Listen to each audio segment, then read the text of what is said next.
The orchestral swell of Vivaldi drifted over the manicured lawns of the Newport estate, masking the sound of gravel crunching under heavy boots. Inside the crystal tent, the woman who had buried an empty coffin 3 years ago was now lifting a veil to kiss the man who had helped her lower it. It was a perfect tableau of grief healed by love, until the silhouette of a dead man appeared against the blinding afternoon sun at the entrance. If you find yourself drawn to the jagged edges of broken vows and the cold precision of justice served in silence, stay with me, and let's unravel this story together. The Atlantic Ocean crashed against the cliffs of Newport with a rhythmic, violent thud, a stark contrast to the delicate strains of a string quartet playing Pachelbel's canon. The air smelled of salt spray and expensive perfume. It was a perfect day for a wedding, the kind of day magazines would feature for months. The resurrection of Elena Sterling's heart. Elena stood at the altar, the late afternoon sun catching the diamonds woven into her veil. She looked ethereal, a vision of second chances.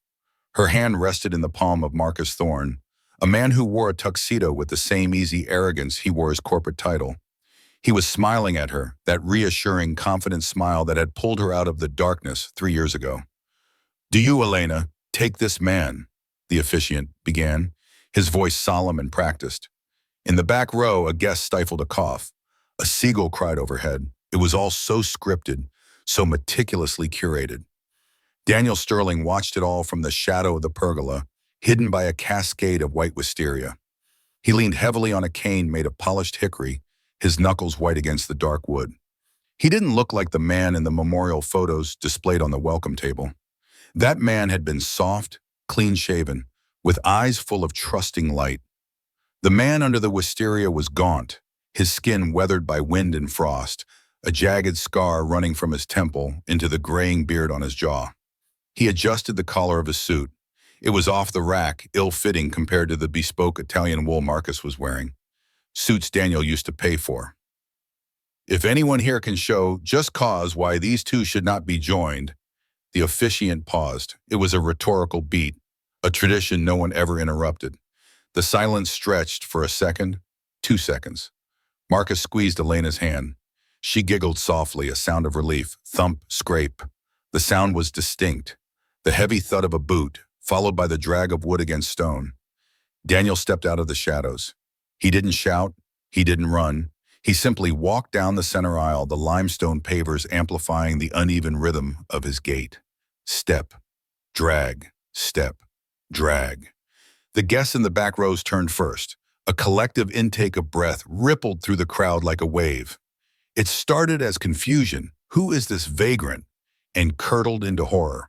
Woman in a fascinator hat gasped, her champagne flute slipping from her fingers to shatter on the stone.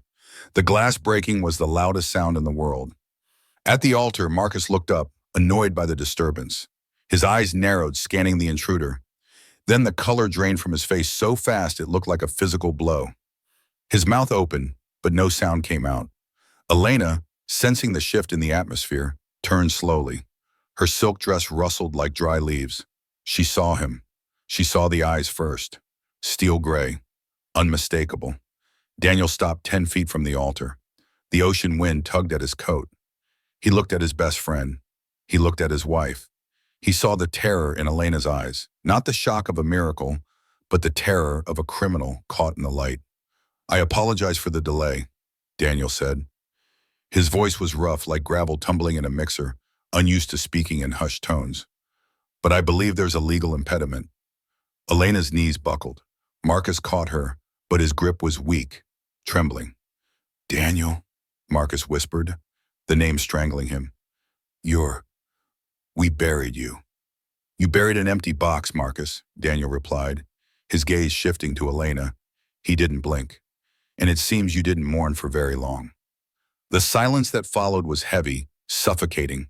It was the sound of a lie shattering in real time. Daniel stood his ground, a living scar on their perfect day, waiting for the first scream to break the spell. The scream never came. Instead, the wedding dissolved into a chaotic murmur, a hive of bees agitated by smoke. "This is impossible," Marcus stammered, his voice rising in a desperate attempt to regain control. He stepped in front of Elena, puffing out his chest in a protective stance that looked comically fragile against Daniel's stillness. "Security, get this man out of here. He's an imposter. Daniel Sterling is dead."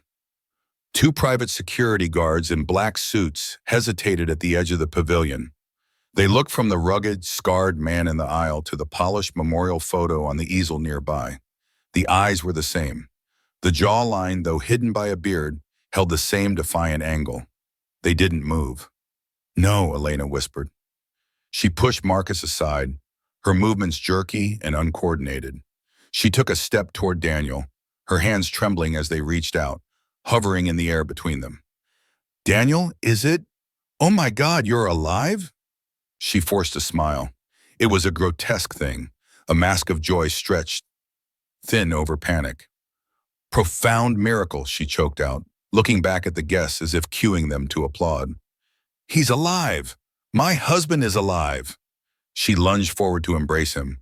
Daniel didn't step back. He simply lifted his cane, planting the rubber tip firmly on the limestone between his chest and hers.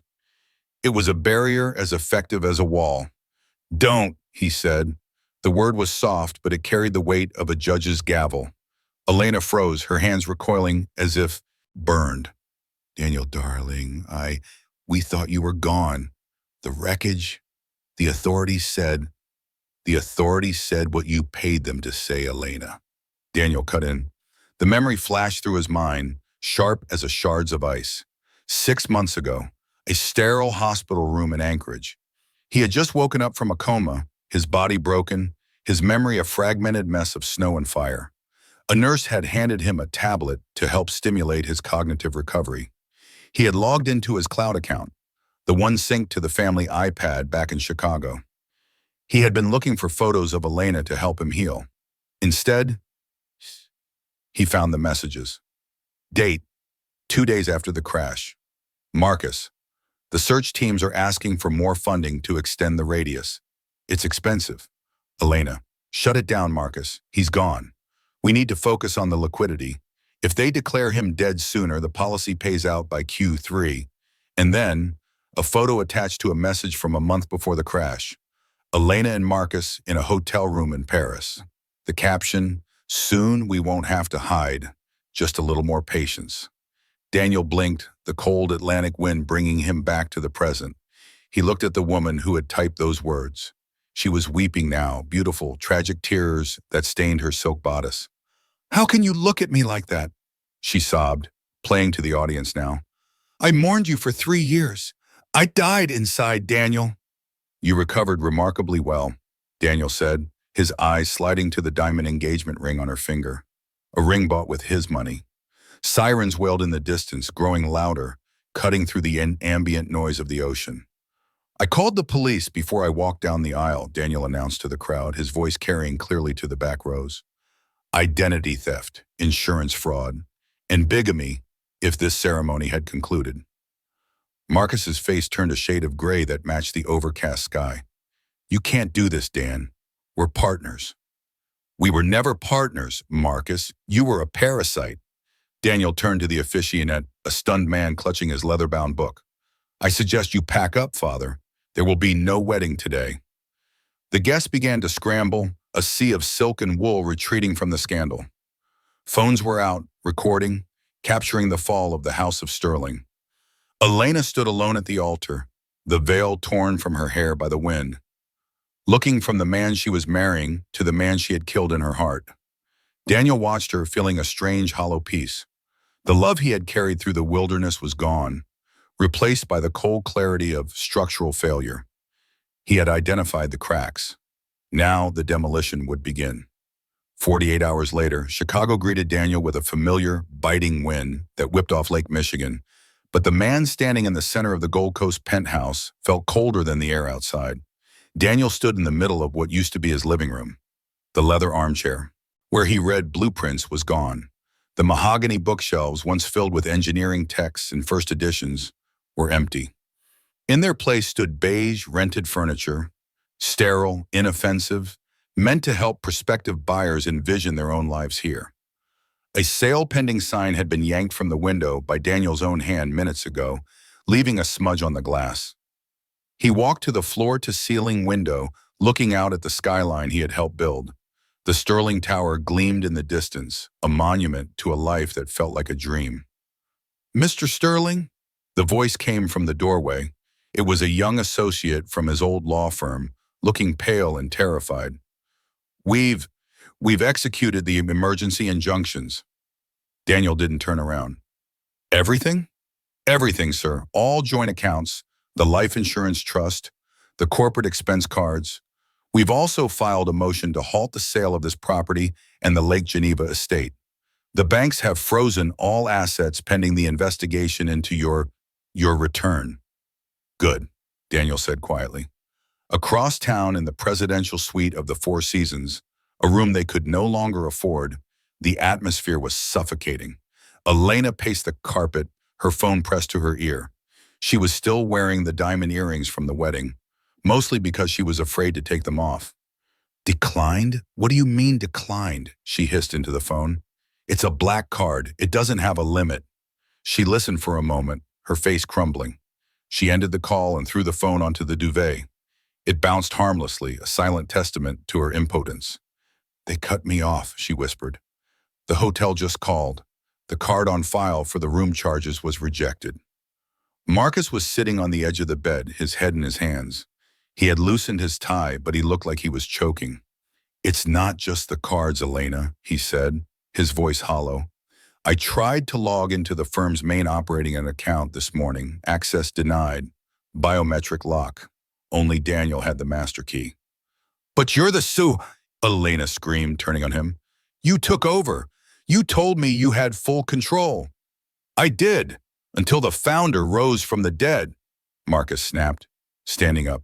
"Do you understand what this means? The life insurance payout, the $5 million we moved to the Cayman Shell Company, if they trace that back while he's alive, it's not just fraud. It's embezzlement. It's grand larceny." Elena stared at him. The charm, the suave confidence that had seduced her was peeling away like cheap paint. Beneath it was a terrified, greedy man. "You said we were safe," she accused, her voice trembling. "You told me to stop the search. You said, 'Let him go. We can have everything.'" "And you agreed," Marcus shouted back. "Don't rewrite history now. You wanted the gallery expansion. You wanted the penthouse sold. You didn't want a husband. You wanted a portfolio." They glared at each other, the air between them thick with the toxicity of mutual implication. The united front they had presented to the cameras in Newport was already fracturing under the weight of financial terror. Back at the penthouse, Daniel walked into the master bedroom. It was stripped bare, void of personality. He opened the closet.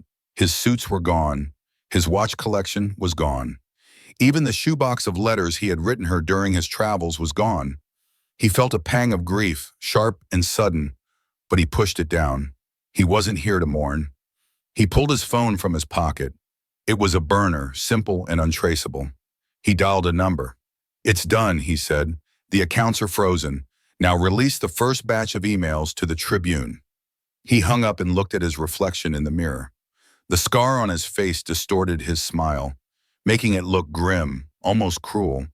He realized then that he wasn't just freezing their money. He was freezing them out of the narrative they had constructed. Tonight they would sleep in a luxury hotel they couldn't pay for. Tomorrow they would wake up to a world that knew exactly what they were. The story broke on a Tuesday morning, not with a whisper, but with a roar. Daniel sat in the empty penthouse kitchen, a mug of black coffee cooling in his hand as he watched the local news on his tablet. The headline scrolled in bold, aggressive red, "Dead husband returns, miracle or monster." On the screen, Elena sat on a white linen sofa, likely in the PR firm's office she had hired with the last of her available cash. She wore a soft, pastel cardigan, a deliberate choice to soften her image. Her hair was loose, no longer the sleek, severe bun she favored, but tousled in a way that suggested sleepless nights. Her eyes were red-rimmed, though dry. "We thought he was gone," Elena whispered into the camera, her voice trembling with practiced fragility. "For 3 years, I lit a candle for him every night. I grieved until I thought my heart would stop. And now he's back, but he's not the Daniel I loved." The interviewer, a woman known for her sympathetic nods, leaned in. What do you mean, Elena? Elena looked down at her hands, twisting a plain tissue. He's changed. The crash, the wilderness, it did something to his mind. He's aggressive, paranoid. He walked into my wedding, a ceremony meant to heal my broken heart, and humiliated me. And now he's frozen our bank accounts. He's locked me out of my own home. It's financial abuse, pure and simple. He's punishing me for surviving. Daniel watched, his expression unreadable. She was good. She was terrifyingly good. She had taken the truth, his return, the asset freeze, and twisted it until he was the villain, the unstable survivalist terrorizing the woman who had dared to try and be happy. He turned off the tablet. The silence in the penthouse was heavy. Later that afternoon, he had to leave the building to meet with the forensic accountants. The moment he stepped onto the sidewalk of the Gold Coast, he felt it. The eyes. Passers-by slowed down. A woman walking a poodle whispered behind her hand to her companion. A man in a business suit glared at him with open hostility. That's him, he heard a whisper. The guy who faked his death to terrorize his wife. Look at that scar. He looks deranged. Daniel gripped his cane tighter. He walked with his head high, the uneven rhythm of his gait echoing off the limestone facades. Step, drag, step, drag. He was a structural engineer. He understood load-bearing limits. He knew exactly how much pressure a beam could take before it snapped. Elena was testing his limit. He arrived at the firm's office. Even the receptionist looked at him with a mixture of fear and curiosity. He was no longer Daniel Sterling, the respected innovator. He was a tabloid curiosity, a grotesque gargoyle who had fallen off a building and survived to haunt the city. Mr. Sterling, his lawyer Arthur said as Daniel entered the conference room. Arthur looked tired. The narrative is getting away from us. Social media is trending, #save Elena. They're painting you as a vengeful ghost. We need to make a statement. We need to tell them about the affair. Daniel sat down, leaning his cane against the mahogany table. He looked out the window at the gray Chicago sky. No, Daniel said. Arthur blinked. No, Daniel, she is accusing you of abuse. If this sticks, the judge might grant her emergency spousal support despite the freeze. We have to fight back. We will fight back, Daniel said, his voice low and steady, but not by shouting over her. When you argue with a liar in public, you just look like two liars screaming. He reached into his jacket pocket and pulled out a small flash drive. He placed it on the table. The public feels sorry for the grieving widow, Daniel said, but they will hate the calculating cheat. We don't need a statement, Arthur. We need the timestamp. The timestamp? The emails, Daniel clarified. Specifically the one dated 3 weeks after the crash. The one where she asks Marcus if the body issue will delay the insurance payout. Arthur picked up the drive, weighing it in his hand. Release it, Daniel ordered. Not to the tabloids. Send it to the insurance investigators and copy the crime desk at the Tribune. Let the facts do the screaming. Daniel stood up. He walked out of the office, back into the hostile streets. Let them stare. Let them whisper. He knew something they didn't. He knew that the foundation of Elena's victimhood was built on sand, and the tide was coming in.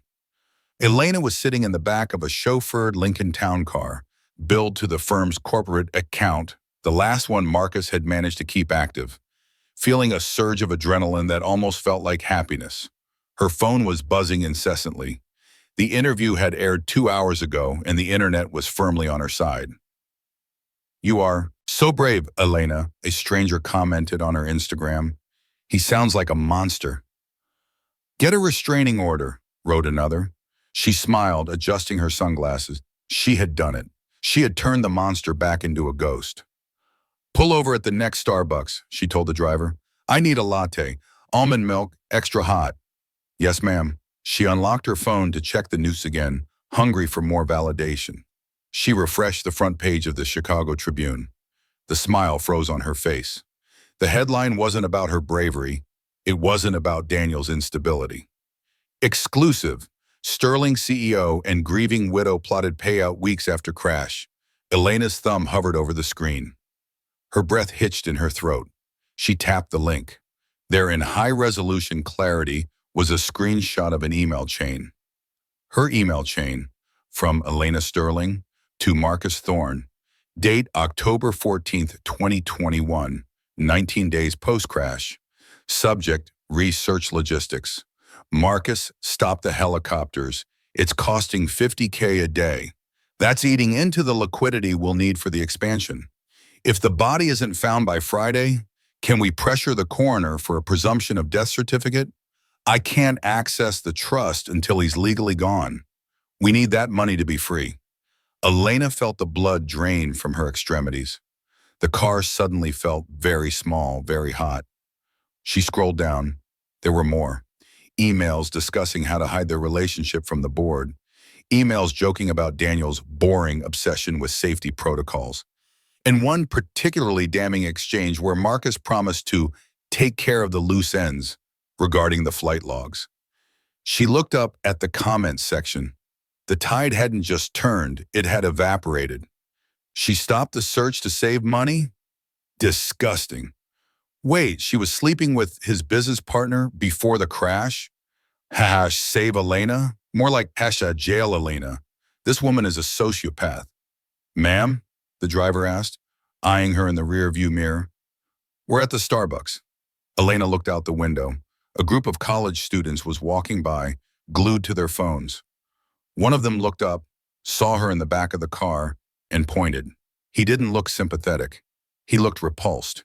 He whispered something to his friend, who laughed, a cruel, sharp sound. Drive, Elena whispered. Ma'am? Drive, she screamed, her voice cracking. Just get me out of here. Go back to the hotel. But even the sanctuary of the hotel was compromised. As the car merged back into traffic, Marcus called. Did you see it? He shouted. There was panic in his voice, raw and unfiltered. The Tribune just posted the full dossier. My lawyer just quit, Elena. He said he won't represent a client who commits insurance fraud in writing. It's a fake, Elena stammered, clutching the phone like a lifeline. We can say it's a deep fake.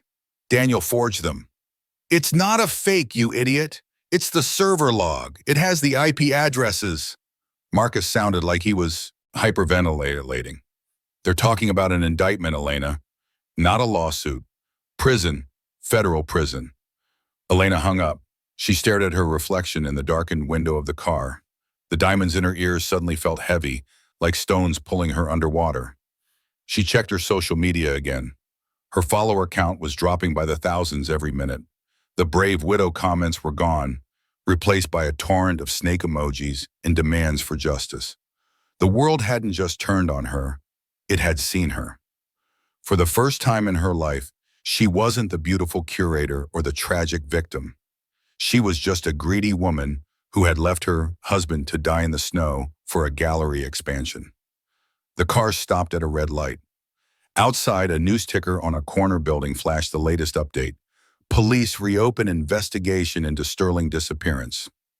Fraud charges imminent. Elena dropped the phone. She curled into herself in the corner of the luxury leather seat, shivering uncontrollably. The coldness she had wished upon Daniel 3 years ago had finally found her. It was nearly midnight when the service elevator dinged in the penthouse foyer. Daniel was sitting in the dark, the only light coming from the city sprawl below, illuminating the emptiness of the apartment. He knew it was her before she even stepped out. Elena stood in the doorway. She had stripped away the armor. The diamond earrings were gone. The designer cardigan was replaced by a simple, slightly oversized gray sweater, one she used to wear on Sunday mornings when they drank coffee and read the paper. Her hair was pulled back in a loose, messy ponytail, exposing the vulnerability of her neck. She looked small, defeated, and incredibly familiar. How did you get up here? Daniel asked, not turning from the window. I still know the passcode to the service entrance, she whispered. You never changed it. It's our anniversary. Daniel didn't respond. He had changed every other lock, every other code. But that one, he had forgotten. Or perhaps, subconsciously, he had left a crack in the door.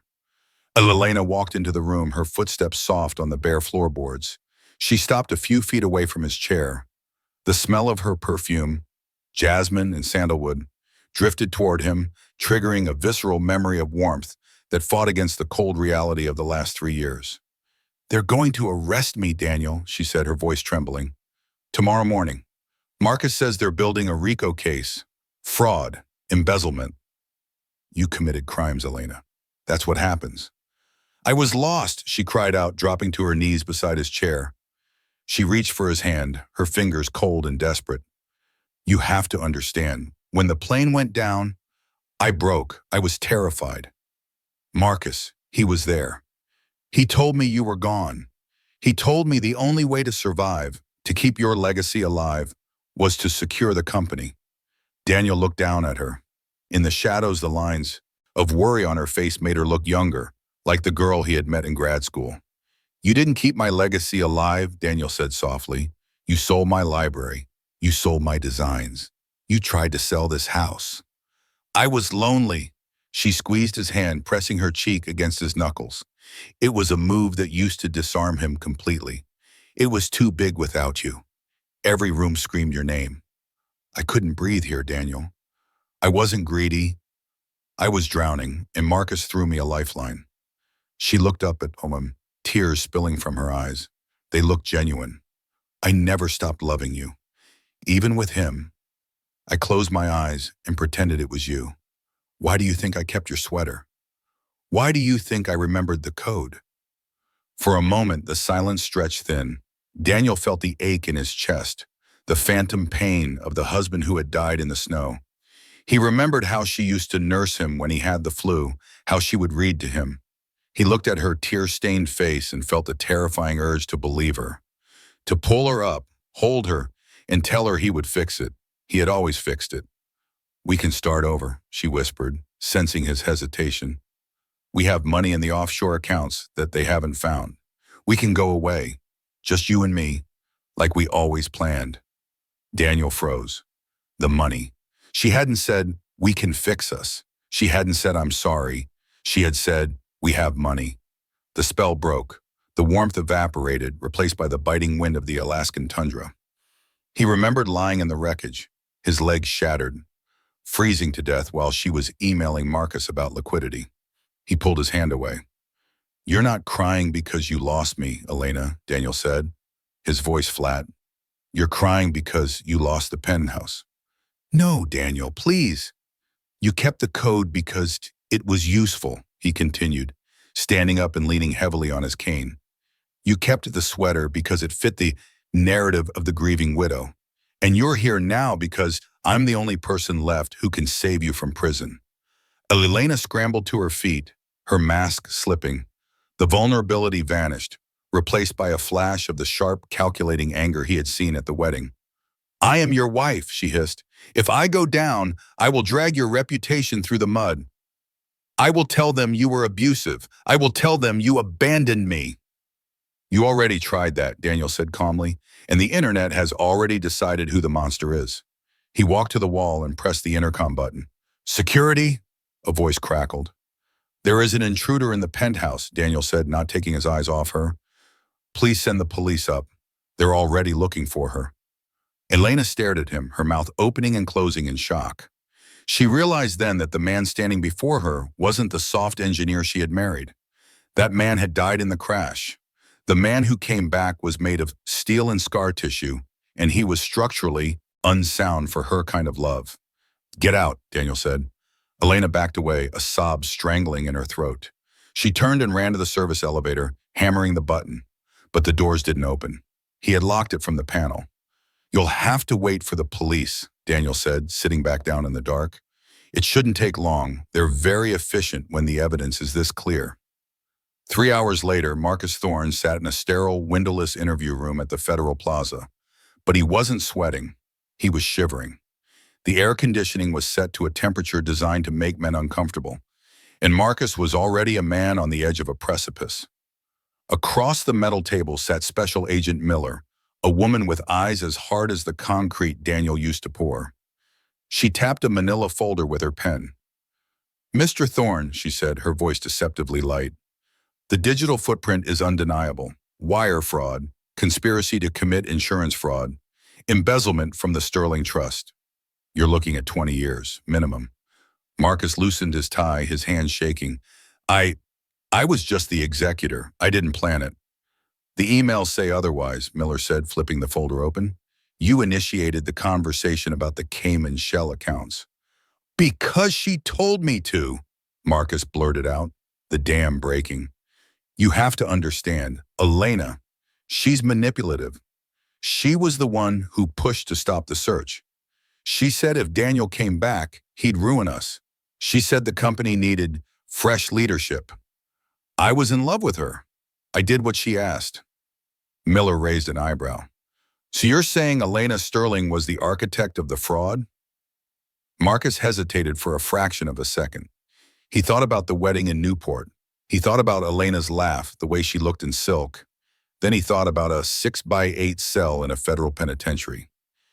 Yes, Marcus said, his voice gaining strength. She has a burner phone, the one she uses to access the offshore accounts. I saw her hide it in the lining of her Louis Vuitton carry-on. The blue one, if you check it, you'll find the transfer authorizations. She signed them, not me. He leaned forward, desperate to sell the narrative. I can give you the dates. I can give you the passwords. I want a deal. While Marcus was dismantling their future piece by piece in an interrogation room, Elena was in the back of a squad car, watching the familiar streets of Chicago blur past through wire mesh reinforced glass.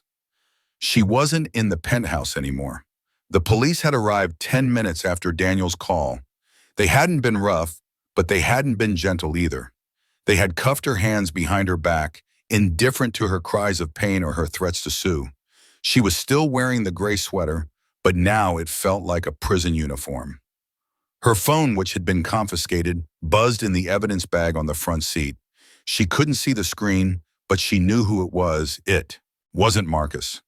Marcus hadn't answered her calls for the last 3 hours. The car slowed as it approached the precinct. A crowd had gathered. Not fans, not paparazzi looking for a glamour shot. It was a mob of reporters and curious onlookers, hungry for the downfall. Is that her? Someone shouted. That's the Black Widow. Elena shrank down in the seat, squeezing her eyes shut. She thought about Marcus. He would fix this. He had the best lawyers. He loved her. He had stood at the altar and promised to protect her. Inside the station, the sergeant at the desk looked up as the officers brought her in. We just got a call from the feds, the sergeant said to the arresting officer. They want her transferred to federal custody immediately. Her boyfriend just rolled on her, gave them everything, said she was the mastermind behind the insurance scheme. Elena stopped. The station noise, the phones ringing, the drunks shouting, faded into a high-pitched ring in her ears. What did you say? She whispered. Your fiancé, the officer said, shaking his head with a smirk. He cut a deal, lady. He sold you out to save his own skin. Elena felt her knees give way. The officer caught her, holding her up by the elbow. It wasn't the handcuffs that broke her. It wasn't the public humiliation. It was the realization that the great love she had destroyed her marriage for, the passion she had chased at the expense of a good man, was nothing but a transactional arrangement. Marcus didn't love her. He loved the lifestyle she came with. And the moment the bill came due, he had dined and dashed. From the window of his penthouse, Daniel watched the red and blue lights of the police cruiser fade into the city grid. His phone buzzed. It was Arthur. Marcus just signed a proffer agreement, Arthur said, his voice tinny over the speaker. He gave them the offshore accounts. He gave them Elena. It's over, Daniel. They're eating each other alive. I know, Daniel said, looking at the empty spot on the floor where Elena had knelt begging him an hour ago. How do you feel? Arthur asked. Daniel touched the scar on his face. It was still numb, just like the rest of him. I feel like the demolition is complete, Daniel said. Now we just have to clear the rubble. 6 months later, the conference room of Sterling Engineering was bright, sterile, and quiet. The mahogany table where Daniel had once sketched the skyline of the city was now covered in neat stacks of legal documents. Sign here, Arthur said, pointing to a line marked with a yellow sticky note. And here. Daniel signed his name. His handwriting was steady, more angular than it used to be. The ink dried instantly, a final permanent seal on the dissolution of his marriage. There was no negotiation. Elena wasn't there to contest it. She was currently serving the first year of an 8-year sentence at a minimum security facility in West Virginia. Marcus, having cooperated falsely, had received 5 years and was serving his time in a different state. Their great love had ended not with a bang, but with a plea deal and a restraining order Elena had filed against Marcus from prison. "That's it," Arthur said, closing the folder. "You are legally single. The sale of the company to the architectural conglomerate will close at noon. The wire transfer is set." Daniel put the pen down. He looked around the office. It was a beautiful space, full of light and glass, a testament to his vision. But to him, it felt like a museum, a place where things were preserved, not lived. "You really want to sell it all, Daniel?" Arthur asked, his voice soft. "This is your life's work. You built this town." "I built it for a man who doesn't exist anymore," Daniel replied, standing up. He picked up his cane. The limp was better now, less pronounced, but the scar on his face would never truly fade. "I can't live in a mausoleum, Arthur. Every street corner in this city reminds me of a lie." He shook Arthur's hand and walked out of the office. He didn't look back at the logo on the glass doors. He didn't say goodbye to the staff who watched him go with a mix of awe and pity. An hour later, Daniel stood in the terminal at O'Hare International Airport. He checked his watch. His flight to Patagonia was boarding in 20 minutes. He had no return ticket. He wasn't running away. Running implied fear. This was a strategic relocation. He had money, enough to build whatever he wanted, wherever he wanted. But more importantly, he had his name back. Not the name of the victim or the dead husband, but just Daniel.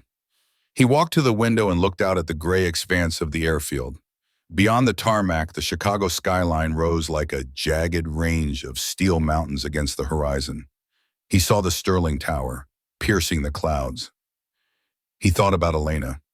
He wondered if she was looking at the sky right now, through the narrow window of her cell, thinking about the penthouse view she had traded for a few years of illicit thrill. He wondered if she finally understood the cost of things. He felt a strange sensation in his chest. It wasn't joy. It wasn't even relief. It was lightness. The heavy, crushing weight of anger he had carried from the Alaskan wilderness to the steps of the Newport estate was finally gone. He had set it down with the pen in the lawyer's office. Flight 492 to Santiago, now boarding groups A and B. Daniel picked up his duffel bag. It was light, containing only a few changes of clothes, a sketchbook, and a new set of drafting pencils. He turned his back on the city he had built. He turned his back on the ghost of the wife he had loved.